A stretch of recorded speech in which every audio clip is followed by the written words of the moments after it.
예, 이제 두 번째 수업을 좀 하겠습니다. 128쪽을 한번 펴보세요. 128쪽. 자, 128쪽에 보면 이제 설화이 나오는데, 이 설화는 이제 괴력난신이라는 말이 나와요. 그걸 뭔 소리냐면, 원래는 이제 괴력난신이라는 것은, 어, 자불어 괴력난신이라는 말을 써서 공자님께서는 말씀하지 않으셨다 이런 뜻입니다. 이 괴력난신이라는 의미는, 제가 좀 설명 좀 드릴게요. 논어에 나오는 말인데, 자불어. 공자님께서 말씀하지 않으셨다. 괴력단신. 그러니까 괴이하고 힘. 그러니까 차력 같은 거죠. 차력. 난 어지러운 거. 귀신. 자, 이런 것에 대해서 말씀하지 않으셨다. 이런 이야기인데, 뭐 이것도 이야기하려면 긴데 하나만 예를 들면 이거예요. 귀신. 공자의 제자가 이제 공자님한테 그래요. 선생님, 조상을 돌아가신 조상이죠. 돌아가신 조상을 어떻게 섬겨야 됩니까? 그러니까 공자님께서 이런 말씀을 산 사람도 제대로 못 생기는데 무슨 죽은 자 섬기는 걸 이야기하느냐. 그러니까 쉽게 말하면 살아계실 때 잘해라. 이런 이야기거든요. 공자님, 스승에게 이제 그래요. 죽음이 무엇입니까? 죽음이란 무엇입니까? 제자가 딱 그래요. 공자님 뭐라고 하냐? 야, 나는 삶이 뭔지도 잘 모르겠다. 근데 내가 어찌 죽음을 알겠느냐? 이렇게 이야기해요, 공자님께서.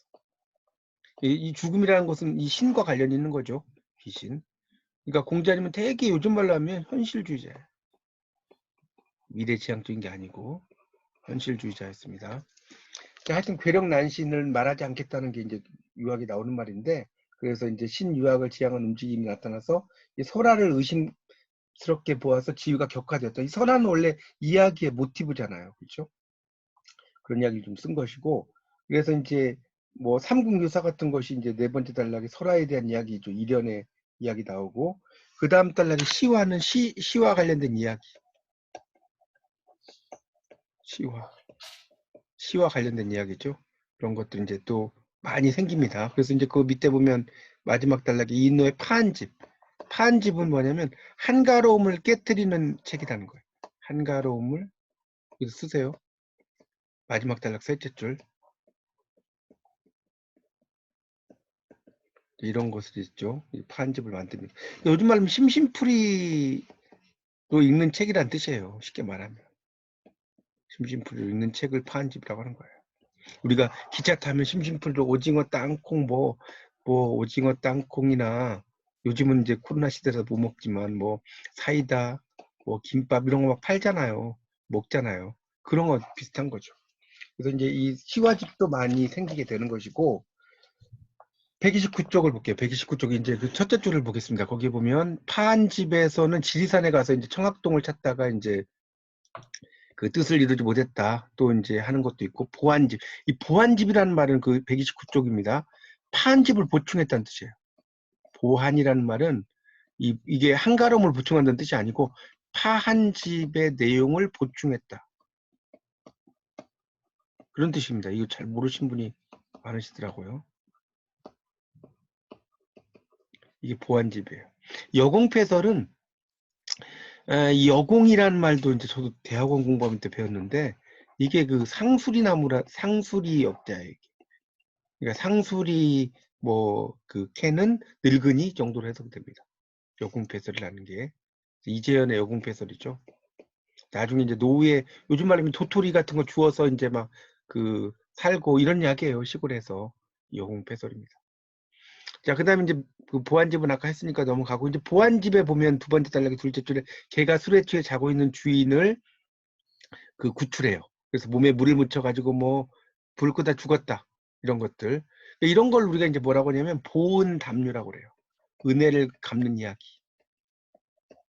이걸 이제 보은담류라고 하는데 거기에 써놓으세요.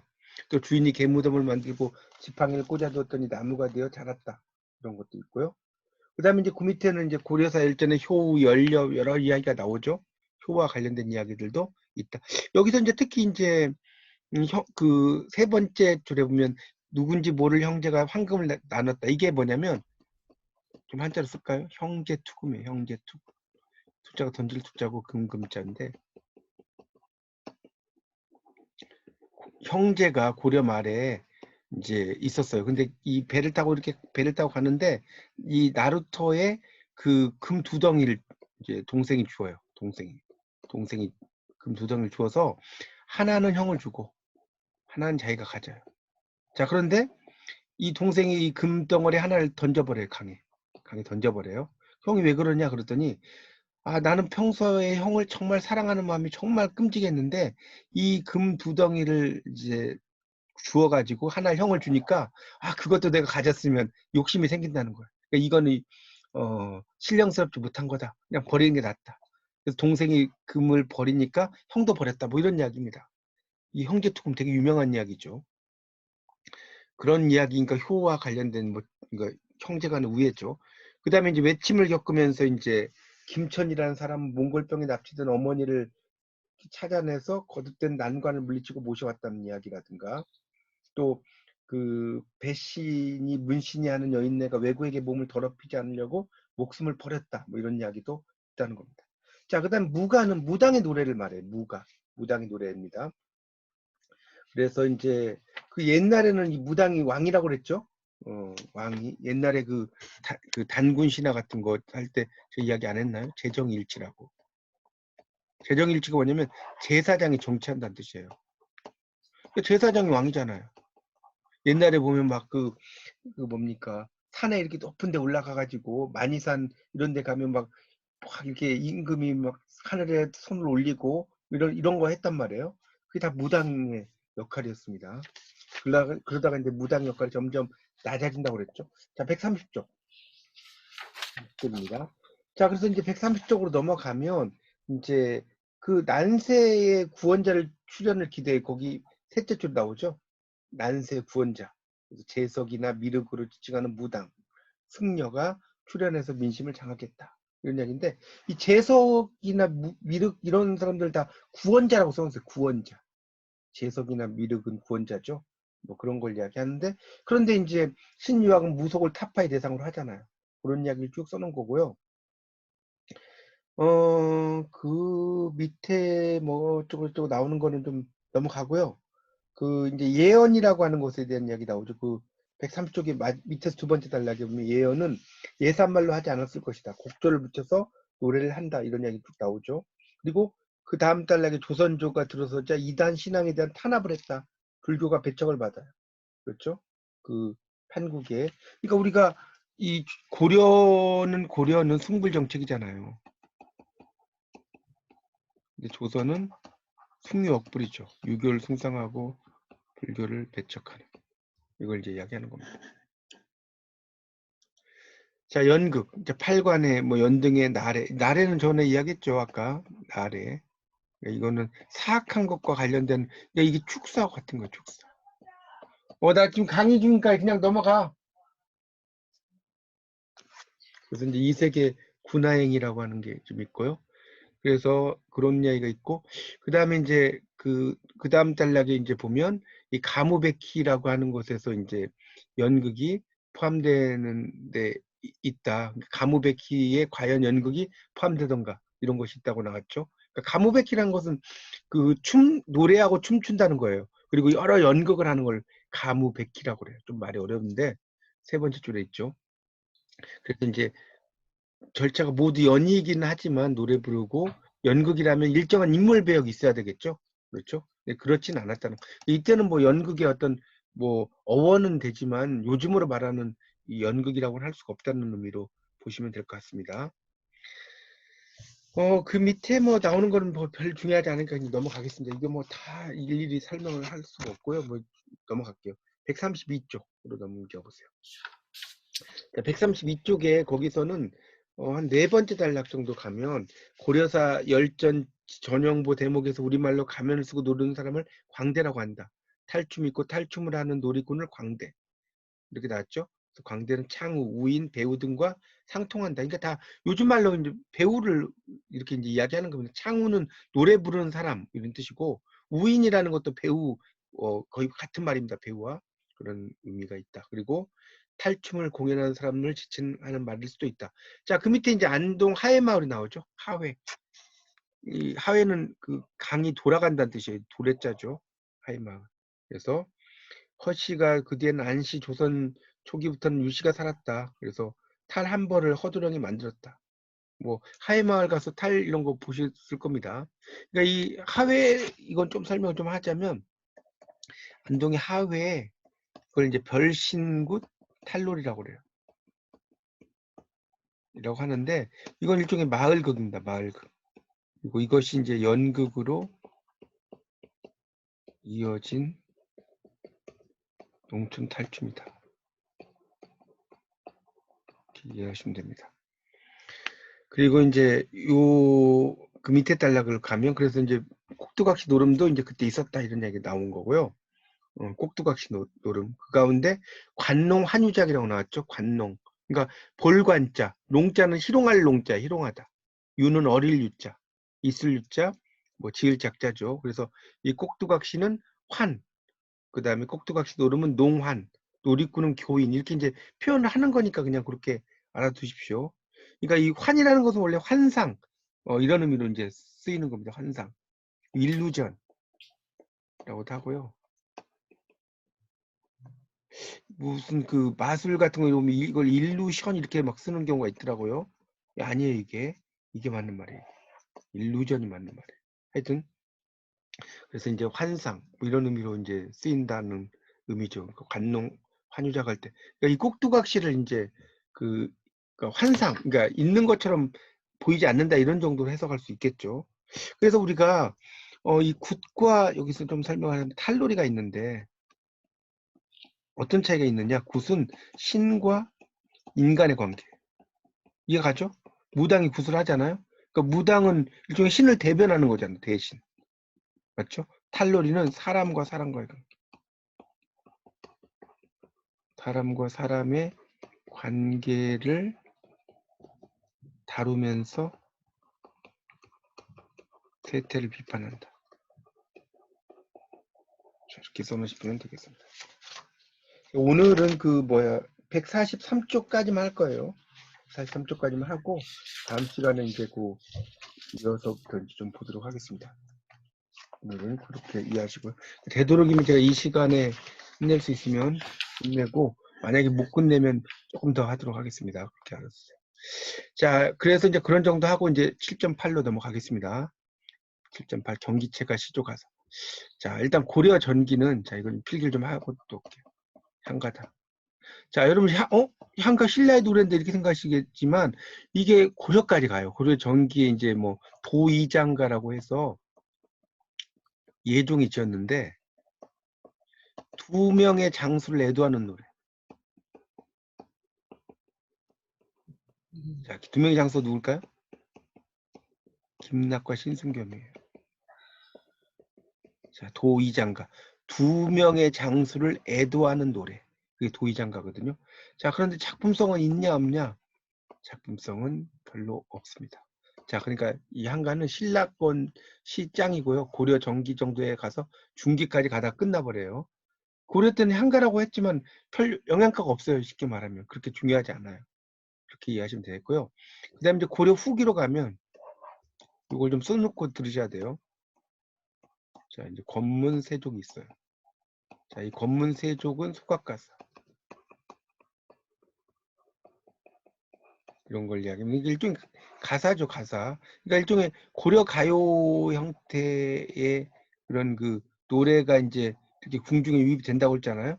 그 다음에 신흥사대부. 이건 이제 고려 말 정도 가면 나중에 조선을 만든 사람들 아닙니까? 자, 경기체가. 시조. 가사. 나옵니다. 근데 시조는 보통 서정시죠.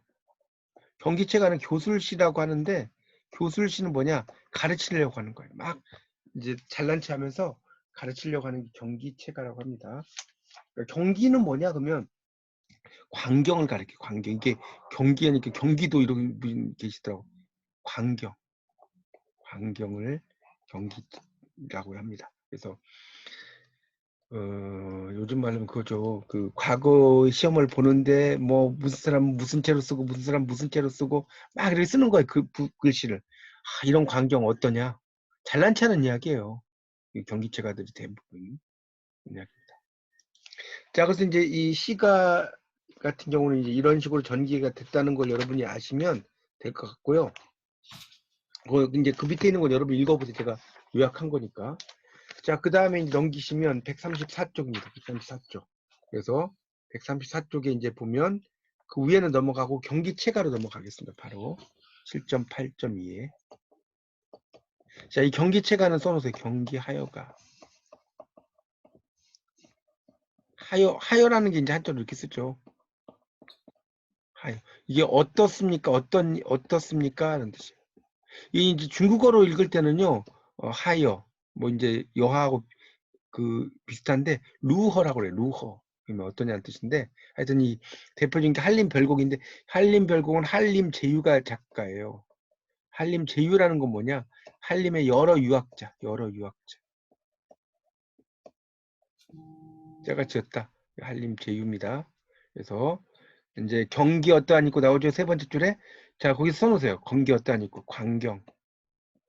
그것이 어떻습니까?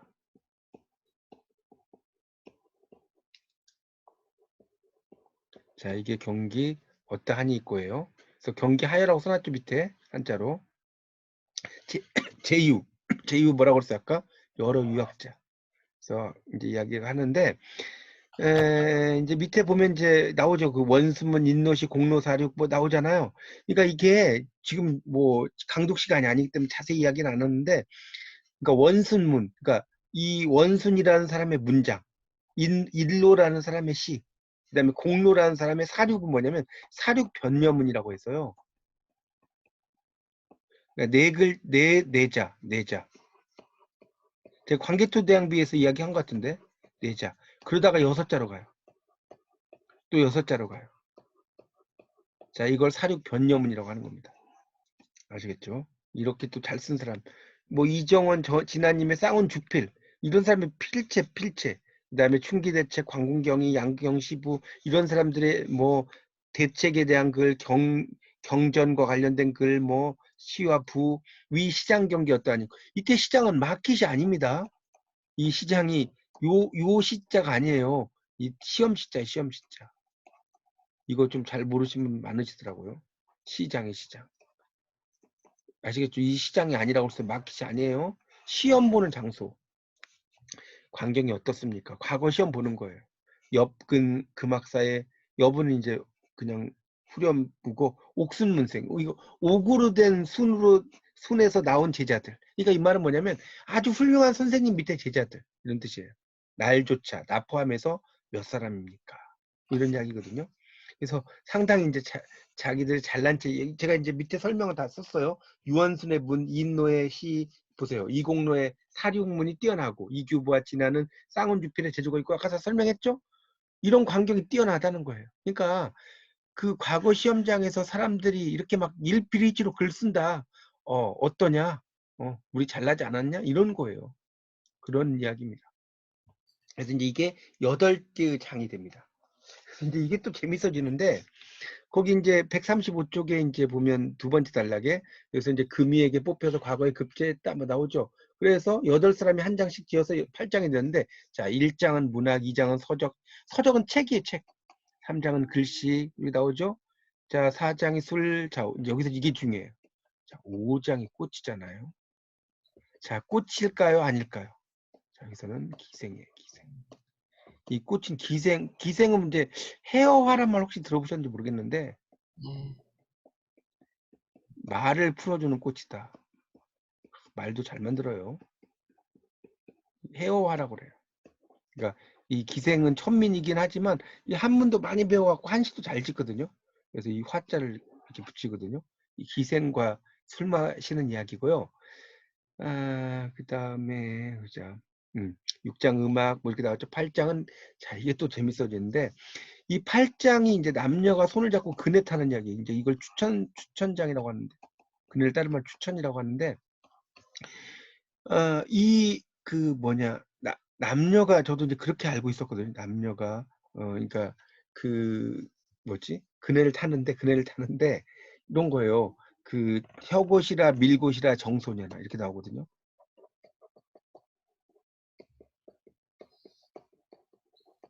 여러분이 국문학 공부하시려면요.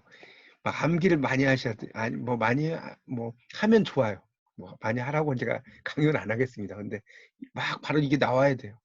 그러니까 당기십시오, 미십시오, 정소년아, 소년이요 이런 이야기거든요. 근데 이게 남녀가 손을 잡았다라는 의미로 해서 이게 이제 태계 이양이 엄청나게 싫어하거든요. 아, 이거 너무나 문란하다. 너무 문란하다. 이야기. 특히 이제 얘기를 하는데 저도 처음에는 아니 그 뭡니까 결혼을 하거나 이러면 그 뭡니까 그 뒤에 놀이터 가가지고 그런 적 있는지 모르겠어. 놀이터에 가서 이게 이제 남편이 이렇게 등도 밀어주잖아요. 이렇게 그네 타면 한 번씩 그렇죠? 그래서 이게 뭐 이게 왜 음란하다고 하지? 뭐 이렇게 생각을 했는데 이게 이제 대학원에서 공부를 해보니까 이런 그 내용이 그런 뜻이 아니더라고요. 이게 동성애를 이야기하는 거래요, 이게. 그러니까 이게 혀굿이라 밀굿이라 정소년, 그래서 공부는 아는 만큼 배우는 거예요. 제가 대학원에서 공부 안 했으면 몰랐죠. 근데 이게 남자들끼리의 동성애인데 그 당시에 고려 때의 남자 기생이 제가 듣기로는 한 뭐라고 그러더라? 한 10만 명 정도 된대요. 이 남자 기생들이 엄청나게 많았대요. 이거 모르셨죠? 이건 대학원에서 네. 제가 들었던 이야기예요. 제가 논문까지 공부했어요, 이걸. 하여튼 그러니까 여러분이니까 그 대학에서 지금 공부하는 게 다가 아니에요. 깊이 들어가면 아주 복잡해집니다, 뭐든지. 하여튼 이제 그 넘어갈게요, 그 정도. 그래서 이제 이걸 즐겼다. 그 다음에 그 밑에 단락에 보면 이제 하여튼 이게 보면 밑에 나오잖아요. 제가 설명드린 거. 이광은 그 둘째 줄에 보세요. 이게 문인의 입에 나왔다 들떠 있고 음란하다 이렇게 나왔죠. 음란하다 나오죠. 제 거짓말 아니죠. 그게 음란하다는 게 그런 의미예요. 그 남녀의 의미라는 차원이 아니에요. 하여튼 그리고 이제 여기 보면 이제 최씨 정권에 참여하면서 새롭게 진출한 문인들이 신흥 사대부 선구자의 모습을 보여주면서 득기에 찬 기상. 이게 뭐냐면 음매 기사라예요. 득기에 찬 기상이 뭔지 모르겠다. 음매 기사라. 나 잘났어 정말. 요즘 말 그런 뜻이에요. 야, 이거 읽다 보면요 막 화가 나요. 야, 너 이만큼 너 이만큼 이런 거예요. 너 나만큼 책 있어? 뭐 그런 이야기예요. 읽어보면 너 나만큼 뭐 그 뭐죠? 글 잘 써? 뭐 이런 식으로 막 써놨습니다. 그래서 이제 한림별곡이 이제 그런 이야기고요. 그 밑에 이제 보면 또 관동별곡과 축계별곡이 있는데 이 관동별곡이 두 가지가 있어요. 이게 뭐 끝도 없어요. 국문학 공부는. 관동별곡은 이 경기체가가 있고요. 다시 또 이제 그 가사가 있어요. 그러니까 정철의 관동별곡만 여러분이 알고 계시는데 이게 지금 안축의 축계 그러니까 관동별곡에 이제 축계별곡 이런 것도 있거든요. 예. 하여튼 관동별곡. 그러니까 이게 경기체가도 있고 가사가 있어요. 그러니까 결국 이 가사인 관동별곡은 경기체가 영향을 받은 겁니다. 이게. 그냥 뚝 떨어진 게 아니에요. 그런 것들이 있다. 그런 정도 이해하고 넘어가겠습니다. 자, 시조로 갈게요. 시조. 자, 시조부터는 조금 여러분 익숙해질 거예요. 뭐 청산 뭐 이렇게 리하고 막뭐 하잖아요. 옛날 어른들 목욕탕에 가면 막 부르지 않습니까? 이 시조는 시절 가죠. 시절 가죠. 그때그때 노래. 자, 요즘 말로 뭐냐? 유행가란 뜻입니다. 유행가. 시조가 유행가예요. 우리가 할 때는 뭐 청산 이러면 되게 느렸다 이렇게 생각하잖아요. 그 당시는 엄청 빠른 거예요. 예를 들어서 막 서태지 아이돌의 노래 보면 뭐 그 환상 속에 그대가 있고 모든 것이 어쩌고 하면 이게 90한 3, 4년 뭐 이렇게 부를 때는 야 그것도 되게 빠르다고 했잖아요. 요즘의 노래 봐보세요. 그러면 그 노래가 청산 이거예요. 이해가세요? 그러니까 이게 우리가 빠르다고 생각을 하지만 좀 지나면 장난이 아니게 빨라져요. 무슨 말 이해가시죠? 그러니까 그 시대에 따라 달라진다. 아, 이제 그런 거고 하여튼 시조는 그런 거다. 그 다음에 시조는 그 밑에 달라. 이제 뭐 네토막 뭐 정업사 나왔는데 그 세 번째 줄에 백제 노래 정업사 거기 정음사라고 여러분 쓰셨나요? 정읍사라고 써져 있어. 제 책에는 이게 옛날 책에서 정읍사죠. 그다음에 만전춘별사 이게 이런 것이 시조의 기원이라는 거고요. 그다음에 이제 사대부의 그다음 달라 경기체가의 승려에서 승려의 가사에서 자를 세계한다. 자를 세계화하는 것이니 교술시. 자를 세계. 자, 이게 참 말이 어려운 말인데 우리가 이것도 좀 이야기를 안 할 수가 없네. 세계의 자화라는 게 있어요. 그러니까 이게 지금 경기체가 이거 세계의 자화가 시예요. 자, 이렇게 하면 여러분 뭔 소리인지 모르실 거예요. 자, 서정재 국가협회에서. 이게 참 국문학이요. 이게 우리말로 쓰여져 참 어려워요, 말이. 국가협회에서죠. 한송이 국화꽃을 피우기에 봄부터 서쩍새는 그렇게 울었나 보다. 뭐 나오죠. 천둥은 먹구름 속에서 또 그렇게 울었나 보다. 그립고 아쉬움에 가슴 조이던 먼 젊음의 뒤안길에서 인제는 돌아와 거울 앞에선 내 누님같이 생긴 꽃이요. 자, 국화. 자, 국화가 세 개죠. 자, 국화를 보고 나중에 뭐라고 그러죠? 인제는 돌아와 거울 앞에선 내 누님같이 생긴 꽃이요.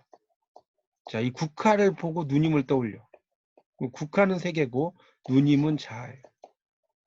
자, 그래서 이 시를 세계의 자화라고 하는 것이고, 경기체가는 자아를 세계화한다는 거, 자아를 세계화한다. 그러니까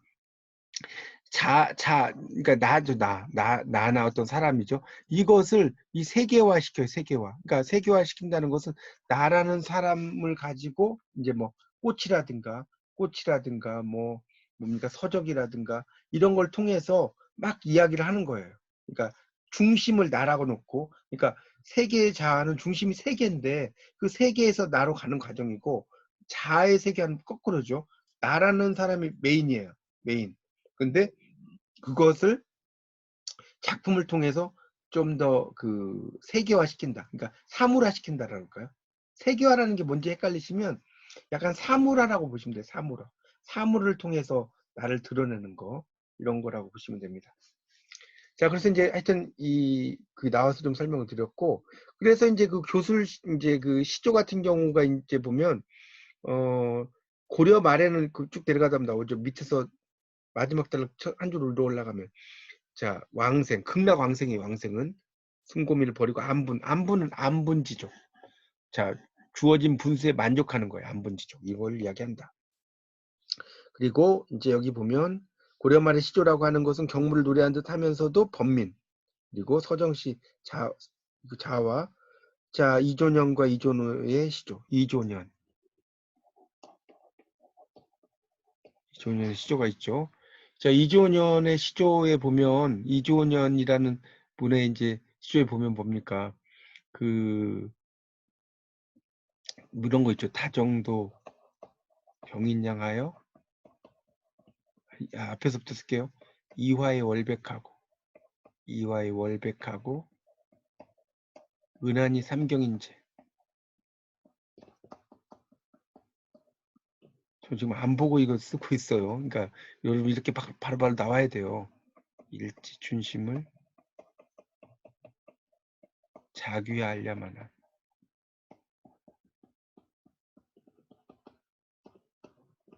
다정도 병인양하여 잠 못 들어 하노라. 자, 보세요. 자, 백꽃의 달이고, 백꽃이 필 때, 은하수가 삼경이. 자, 밤 11시부터 새벽 1시. 자, 일지춘심. 자, 한 가지에 있는 봄의 마음을 소쩍새, 이 자규는 소쩍새 이런 걸 가리켜요. 한해정서, 알야만한. 다정한 것도 병인양에서 잠 못 들어 하노라. 그러니까 이게 일종의 이준연의 이 시조는 어떤 고려 말의 어떤 뭡니까 애상감, 그런 분위기, 이런 것을 써놓은 것이 이제 이준연이고, 이존호의 시 같은 경우는 이제 흰 구름이 있는 곳에 구름이 머문다, 뭐 이런 이야기 나오거든요. 그러니까 간신의 무리에 대해서 이제 그 구름을 이야기를 하거든요. 그런 것들이 이제 고려 말의 풍광이다. 자, 137쪽입니다. 그래서 이존연과 이존호가 보여준 전례는 조선 사대부 시조와 밀접한 관련을 가졌다. 그래서 채영 시조도 있고요. 채영은 당연히 새 왕조를 세우려는 세력과 싸우다가 처형됐죠. 채영 장군. 황금을 보기를 돌같이 하라. 뭐 이런 이야기도 하셨죠. 자, 고려가 조선 왕조가 가면서 이방원이 나오네. 정몽주, 하여가. 야, 이거 유명한 작품이죠. 근데 이것도 또 재밌어져요. 하여. 이거 뭐 10분밖에 안 남은 이 시간에 좀 끝낼라 했는데 할 이야기가 많아서. 여러분, 여하와 하여의 차이가 뭔지 아세요? 여하와 하여. 이걸 알아야 돼요. 하여가를 하려면. 이건 여하가라고 안 하거든요. 이거 모르실 거예요. 이 책에 안 나오는 이야기예요. 자, 여하는요. 자, 너의 주장은 어떠냐? What's your opinion? 이거 여러분 아시면 정말 재밌는 이야기예요. 너의 의견이 뭐냐 이거예요. 자, 그러면 이건 나의 주장은 너의 의견을 뭐 네 의견이 받아들일 것 같으면 받아들이겠다. 받아들이겠다. 요하는 그런 뜻이에요. 자, 그런데 하여는 뭐냐? 내 주장은 이미 확고하다. 너의 의견은 뭐냐? 자, 이거예요. 자, 그래서 자, 이 하여가의 그 뭡니까? 우리는 뭐 이렇게 저렇게 이런들 어떠하리 저런들 어떠하리 만수산 드렁칠기 얽혀진들 어떠하리 우리도 이렇게 해서 100년 만년 살자 이런 이야기 아니에요? 그러니까 결국 나한테 와라 이거죠 이방원이. 근데 이 몸이 죽고 100번 고쳐주고 100골이 진토되어 어쩌고저쩌고 하잖아요. 그래서 결국 철퇴에 맞고 이제 선죽기에서 죽게 되죠. 자 보세요. 그러니까 이 몸이 죽고 나는 고려를 따르겠다. 그러니까 조선으로 와라. 나는 고려를 따르겠다. 그래서 죽게 되잖아요. 자, 그러니까 이미 이 이방원의 생각은 확고해야 안 확고해요. 이거 아셔야 돼. 이거 시험에 안 나오더라도 이방원의 생각은 확고한 거예요. 근데 네 의견 뭐냐? 네 의견이 안 맞으면 죽이겠다. 이런 이야기예요. 이해 가세요? 그래서 이걸 여하가라고 말 절대로 안 써요. 하여가라고 하지. 자, 이건 여담이고 하여튼 그래서 이제 단신가를 불렀다 이건 다니까 넘어가고요. 그러니까 이방원이 이제 시조는 하고자 하는 말을 내비치지 않고 무엇이 풍성하죠. 드렁치기라고 하는 것만 만수산 만년이나 수명을 누린다. 함께 잘 살아가자.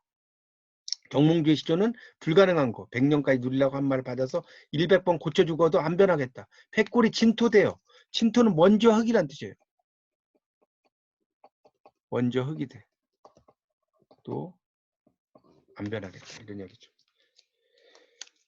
그런 걸 이야기하는 겁니다. 거기 이제 137쪽의 마지막 단락. 그래서 이제 변한열 뭐 이런 거 나오죠.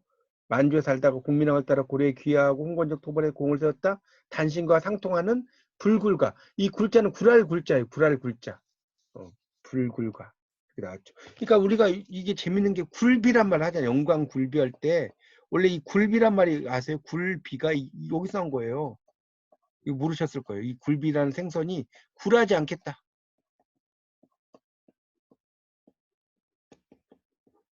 여기에서 이제 나왔어요. 이 굴비라는. 그러니까 어떤 고려 때 한 충신이 이제 그 유배를 갔는데 이제 그 굴비라는 생선을 보면서 나는 왕에게 굴하지 않겠다. 뭐 이게 뭐 간신배에 굴하지 않겠다. 뭐 거기서 나왔다고 그래요. 굴비라는 말이. 그래서 하여튼 불굴가도 이제 그 나중에 사설시조로 변모됐다 이런 정도 돼 있고요. 가슴에 구멍을 뚫어 새끼를 넣고 잡아당겨 또 견디겠지만 임을 여의고는 살 수 없다. 이게 이제 나오죠. 사설시조가 애정이 많죠. 자, 그다음 넘겨보세요. 고려 말에 이제 어부가가 또 있습니다. 어부가가 있어요. 그러니까 이게 봄, 여름, 가을, 겨울에 나와요. 이제 그것도 여러분이 이제 배우시겠지만 어부가가 있어요. 어부가. 그래서 이제 어부가가 나중에 뭐가 됐냐? 어부사시사가 돼. 저 어부사시사 누가 썼냐? 윤선도가 썼어. 윤선도가 어디 썼느냐? 보길도에 썼어. 자, 그런 거죠. 그래서 이제 그런 그 어부가는 이제 이연보가 이제 지었죠. 그래서 하여튼 이 어부가는 뭐냐면 봄, 여름, 가을, 겨울이 나와요. 봄, 여름, 가을, 겨울. 자, 근데 어떤 각한스 씨. 자, 윤선도의 어부사시사 봄, 여름, 가을, 겨울 나와요. 이제 이거를 이제 추사, 하사, 춘사, 하사, 추사, 공사. 자, 그래서 각 열수씩. 그 각 열수는 다시 새벽부터 저녁까지. 새벽부터 저녁까지. 열수씩 이렇게 나옵니다. 뭐 이것도 할 얘기가 너무 많은데 그 정도씩만. 그래서 어부가와 이게 이제 어부가의 영향을 받았다 이 정도 알아두시고 그 다음에 이제 어부 노릇을 흉내내면서 흥취를 즐긴다. 가옹. 이 말이 참 재밌죠. 빌릴 가짜예요. 빌릴 가짜. 고기 잡을 어짜, 늙은 용자죠. 그러니까 실제는 나는 낚시꾼이 아니라는 거예요. 그게 가옹이에요. 가짜 낚시꾼이라는 소리예요. 이렇게 이해하시면 되겠고요. 자, 가사로 넘어가겠습니다. 가사. 이 가사는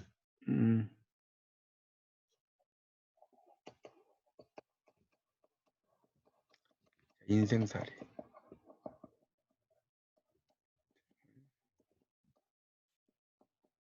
유명합니다.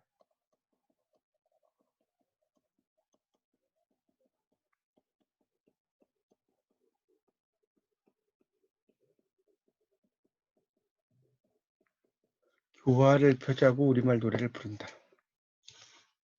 이 가사입니다. 그래서 이제 아까 이야기를 했을 텐데 이 시조가 시하고 똑같으니까 세계를 자화한다는 거, 가사는 자아를 새겨야 한다. 그런 이야기를 했죠. 또 시조는 즐기면서 부르고 가사는 듣는 이에게 일러주는 말이다. 이렇게 나오고 있습니다. 그 밑에는 읽어보시고 하여튼 이제 시조와 가사는 이제 그런 뭐 자기의 말들을 주로 이제 이야기를 하죠. 그런데 이 시조와 가사의 좀 차이점을 좀 설명을 좀 드리겠습니다. 이건 139쪽의 위에다 좀 쓰시면 좋겠는데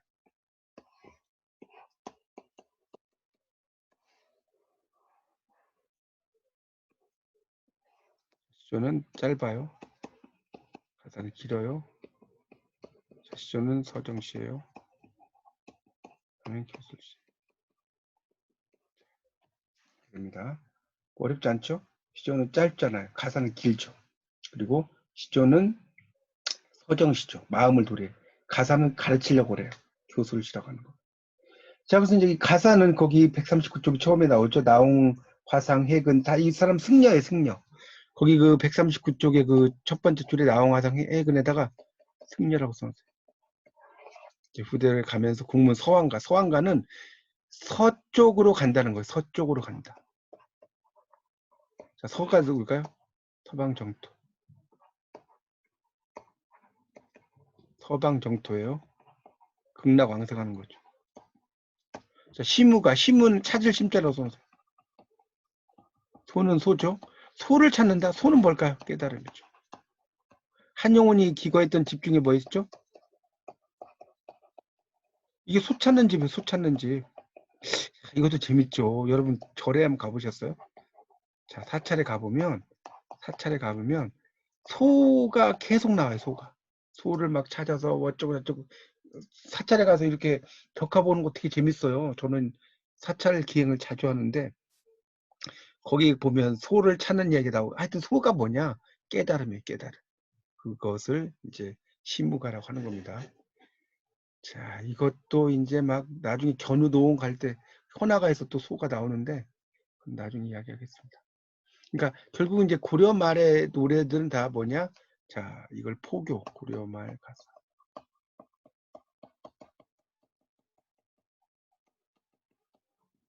포교용이다. 고려 말의 가사는 포교용이다.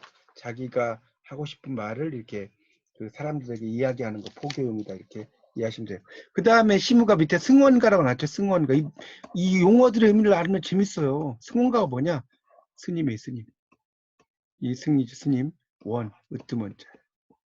스님이 으뜸이다. 이런 뜻이에요. 다 이 제목이 붙어가 포교용이잖아요. 그러니까 불교를 믿어라.